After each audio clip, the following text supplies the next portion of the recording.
I've learned a lot from your Instagram tips, the stuff you post on Broke Agent Media, even just the stuff that you put in your stories, or just like these little teeny hacks or tricks or things you've learned, that you have so much data behind that I don't have that kind of data.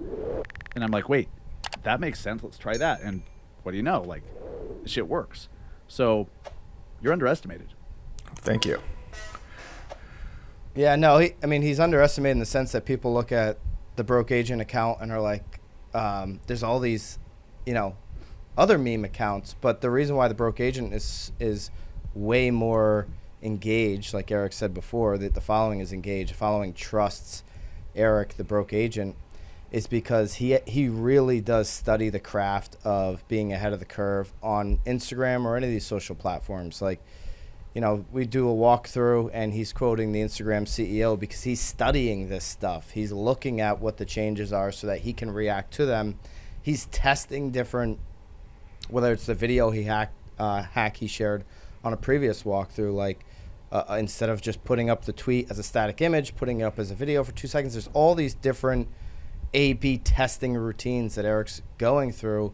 And then, like on your point on the business stuff, he is a true visionary to being able to see where the future is. And a couple of years ago when we started talking about this media company, like really being thoughtful about the approach into all the different opportunities that come with it, whether it's our own products or sponsorships, affiliates, and how we're going to go about that and how we're going to stay true to the brand when we well, I'm flattered. Thanks fellas. This is the nicest. There's been a lot of nicest podcast I've been on. Yeah, exactly. But to Byron's point, I just want to piggyback off that real quick. I do I don't just study it by going on Instagram, even though that's 50% of it is actually seeing what's happening from a trend perspective or looking at the Instagram CEO. But I watch YouTube videos almost religiously about Instagram strategy and YouTube strategy.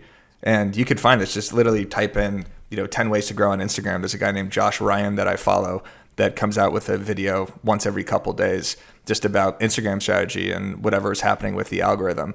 And then the YouTube algorithm recommends me other people that are doing the same thing. So I'm watching hours of content just in the background while I'm producing content of how to get more views, how to get more clicks on your Instagram page. So it is a lot of studying that goes into it. And you can't do it by just publishing. Like, you have to consume so much and see what other people are doing.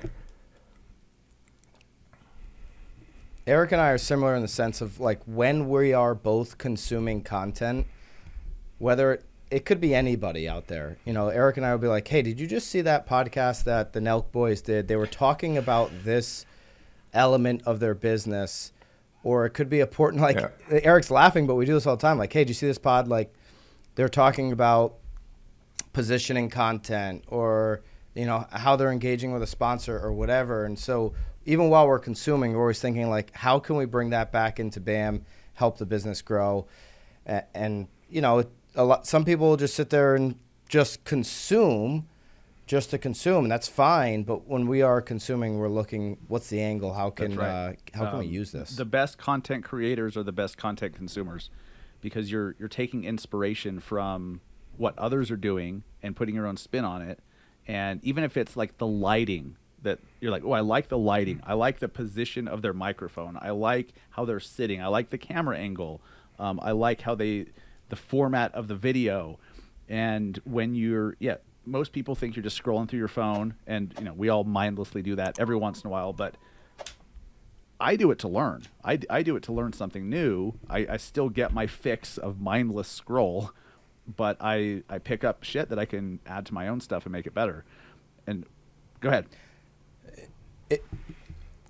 No, it annoys me when people are like, oh, you shouldn't be consuming anything. You should just be creating, right? But I've become so much of a better creator by consuming. It's such a garbage comment. It's like people that are like think they're, such natural goddamn creators. I learned so much about creating content by consuming content as well. Now you have to be, you've got to have that mindset that when you are consuming, you're picking stuff, you're taking notes. Oh man, that's the way to do this, whatever it may be.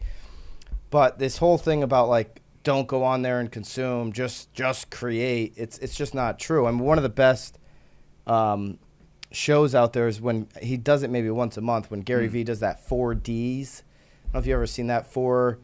I don't even know the name, but it's 4Ds, where he'll have 10 entrepreneurs come in. Handsome Homebuyer was on this, actually, Eric. I don't know if you realize that. That's great. Yeah, he was on 4Ds. Handsome Homebuyer. Shout out to the Handsome Homebuyer, who's a BAM contributor. But these are like real in the dirt contributors that are asking Gary questions, and then he's responding with real like business answers. It's just great content. I love that. I always learn. It's a 1 hour thing. I'm always learning when I consume that. Or to your point, Dustin, is just like looking at a TikTok and like, ooh, we should be positioning our copy like that, or that's a great way to deliver a hook. There's a lot you can learn by just picking up the audio. This is how I get so much of my content is I screenshot stuff that I see on TikTok and Instagram Reels and put it in a special folder on my phones, or write it down in my notes section, or I have like a to-do list up where I say, look back at this TikTok. This is how I could put a real estate twist on it.